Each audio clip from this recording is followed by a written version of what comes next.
Welcome to the in front of me Oukitel OKT1, and I'll show you how to create home screen folders on this device.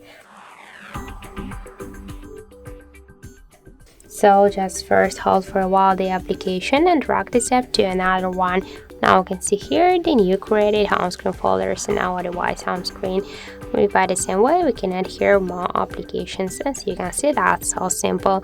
We can also rename the folder or just to give a name. So just click here to add name and enter the new one.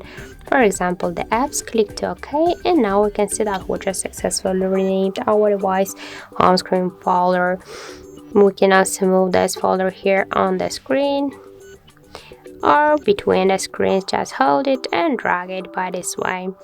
If you want to remove some apps or just one from the folder, just hold for a while and drag it here to the home screen. If you want to stay with this app here in the home screen, but if you want to remove this folder from the home screen and from the folder, just hold it and drag it here to remove icon, and don't worry, you'll stay with this app here into the apps menu.